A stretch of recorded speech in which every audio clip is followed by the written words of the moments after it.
बिस्मिल्लाहिर्रहमानिर्रहीम, अस्सलाम वालेकुम। आज सबसे पहले मैं शुरू करने से पहले सबसे पहली चीज़ जो मैं कहना चाहती हूँ, कल हमने जो मंजर देखे उस पे पूरा पाकिस्तान शर्मसार था, मगर आज जो मैं आपको बताने जा रही हूँ उस पे पूरा पाकिस्तान शर्मसार सिर्फ नहीं होएगा, वो आग बगोला भी होएगा और वो आंसू भी रोएगा।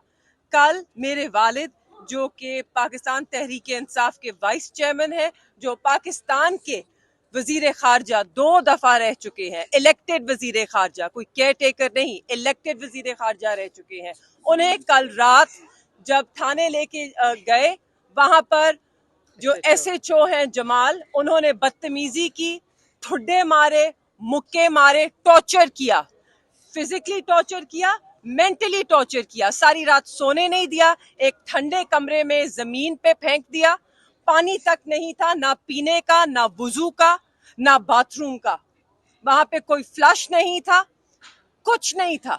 और रात को क्योंकि वो थक गए, उनकी जब भी आंख लगती तो इन्होंने बत्तियां जलानी शुरू कर दी, बाहर कह लगाते रहे, इन्होंने बाहर शोर मचाया कि किसी तरह भी इन्हें 1 मिनट नींद का ना मिले। अब मैं आपसे पूछती हूँ कि ये बात करते हैं कि हमारा मजाक उड़ रहा है, ऑप्टिक्स की बात करते हैं दुनिया में, जब यहाँ पे कोई औरत, जब यहाँ पे कोई एसिड अटैक होता है, जब रेप का कोई केस होता है तो ये कहते हैं बाहर हमारी जी जग रसाई हो रही है, जब मलाला कोई बात करती है। तो आज मैं पूछना चाहती हूँ, आप कर क्या रहे हैं पाकिस्तान के साथ? पाकिस्तान का क्या नाम बन रहा है इस वक्त? पूरी दुनिया में मजाक उड़ रहा है, और यही वो लोग हैं। आज मेरे वालिद थे वजीर खारजा, कल किसी और वजीर खारजा के साथ होगा, मगर जब ये वजीर खारजा जाकर एक इंटरनेशनल स्टेज पे पाकिस्तान का मुकदमा लड़ने आज के बाद जाएंगे तो लोग क्या सोचेंगे कि ये वो लोग हैं जिनको इनकी अपनी रियासत इज्जत नहीं देती, जिनके साथ इनकी अपनी रियासत इस तरह का सलूक करती है। तो मुझे बताएं, आप एक वजीर खारजा के साथ नहीं, आप मेरे वालिद के साथ नहीं, आप शाह महमूद कुरैशी के साथ नहीं, आप पाकिस्तान के साथ नाइंसाफी कर रहे हैं, आप पाकिस्तान के जो वकार है उसके साथ खेल रहे हैं। किस लिए? मैं पूछना चाहती हूँ कि ये सब आप किस लिए कर रहे हैं? कि एक लाडले की ताजपोशी हो जाए? उस लाडले की खातिर आप इस मुल्क के बच्चों का मुस्तकबिल दाव पे लगाने को तैयार है, गिरवी रखने को तैयार है, हमारे बच्चों का मुस्तकबिल। किस लिए हो रहा है? गुनाह क्या है? गुनाह क्या है? आज जिस तरह दहशत गर्दों की तरह, जिस तरह आपने देखा है, पुलिस की भारी नफरी थी, मीडिया को अंदर जब तक नहीं आने दिया, जब तक हमने कोर्ट से ऑर्डर नहीं लिया, अंदर ऐसे लाए कि जैसे बड़े से बड़ा दहशतगर्द हमने नहीं देखा होगा लाए जाते हुए। हथकड़ियां उनके हाथ में थी, इस तरफ पुलिस, उस तरफ पुलिस, हर जगह खौफ और हरास फैलाया हुआ है। और अंदर जाके क्या इल्जाम लगाया? पिंडी और इस्लामाबाद में जितने 9 मई के केसेस थे उसमें डालने की कोशिश कर रहे हैं। 7 महीने के बाद क्या लाए? हम 9 मई की मजम्मत करते हैं, हमने बारहा मजम्मत की है, कोई ऐसा मुहिब्बे वतन पाकिस्तानी नहीं है जो उसकी मजम्मत नहीं करता। हम पुरअमन लोग हैं। हम तो कहते हैं कि आप जब बाकी प्रोटेस्ट भी करते हैं, किसी चीज को आप नुकसान ना पहुंचाएं। तो जो रियासती अमला के जो हमारे अपने तनसीबात हैं, उन पे तो हम सोच भी नहीं सकते कि हम कहें कि ये अच्छा हुआ, बहुत बुरा हुआ। मगर अब मेरा सवाल ये है, खुदारा हमें बताइए, 9 मई में क्या पूरे पाकिस्तान की 25 करोड़ अवाम को अपने FIR में दर्ज करना है? 7 माह गुजर गए, अब भी सप्लीमेंट्री लिस्ट आ रही हैं। मैं सिर्फ सुप्रीम कोर्ट से ये मुतालबा करना चाहती हूँ कि आप तयन करें।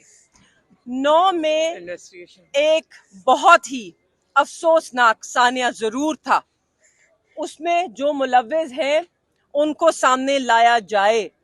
7 महीने गुजर गए हैं, उन्हें बेशक प्रोसिक्यूट करें, इन्वेस्टिगेट करें कि कौन था इसके पीछे, मगर खुदारा इसको बहाना बनाकर आप सियासी इंतकाम मत लीजिए लोगों से। जिसको आप अंदर जेल में बंद रखना चाहते हैं उस पे 9 मई का आप मुकदमा कर देते हैं, या जो वो अननोन पर्सन्स की लिस्ट है उसमें उनका नाम रख देते हैं।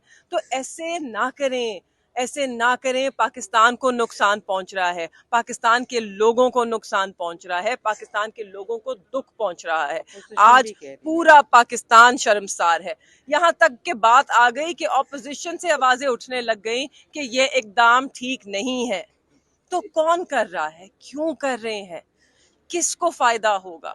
میں آخر میں اپنی پوری لیگل ٹیم کو یہاں پر بیرسٹر تیمور ملک ہیں, بیرسٹر علی بخاری صاحب ہیں, پنڈی کی ہمارے سارے ILF کے لائرز ہیں, جتنے بھی وکلا بھائی ہیں, میں ان سب کا شکر ادا کرنا چاہتی ہوں. آج میں اور میری والدہ یہاں پہ ہم نے ایک منٹ کے لیے تنہا نہیں محسوس کیا, کیونکہ ہمارے ساتھ ہمارے سارے یہ بھائی موجود تھے. پاکستان تحریک انصاف کا ہر وکیل یہاں موجود تھا. ان سب کا بہت بہت شکریہ. اور آج ان کی جیت ہوئی ہے. کیسے؟ پروسیکیوشن آئی تھی یہاں ان کا فزیکل ریمانڈ مانگنے ان 12 یا 13 کیسز میں, ان کو وہ ریمانڈ نہیں دیا ہے. جج صاحب نے انہیں جوڈیشل ریمانڈ پر بھیجا ہے, اور یہ ان سب کی کامیابی ہے. انہوں نے جو مفصل دلائل پیش کیے ہیں آج اس سب کا نتیجہ ہے. مجھے امید ہے کہ آگے جاتے ہوئے جو ہماری عدالتیں ہیں وہ اس پر ضرور نظر ثانی کریں گی اور دیکھیں گی. اور اس پہ مجھے امید ہے کہ سپریم کورٹ جسٹس اطہر من اللہ صاحب, جسٹس منصور علی شاہ صاحب, خاص طور پہ جسٹس قاضی فائز عیسیٰ صاحب, جو آئین کے بہت ہی ان کو مطلب ان کی ریڈ لائن ہے کانسٹیٹیوشن اور سول لبرٹیز. میں ان سے ریکویسٹ کرتی ہوں, please look into this matter, sir. Please investigate this, because today 9th May is being used as an excuse to victimize politicians and to unlevel this playing field, sir. So we request you, آپ please action لیں, ورنہ نہیں تو یہ فسطائیت اسی طرح جاری رہے گی. بہت شکریہ.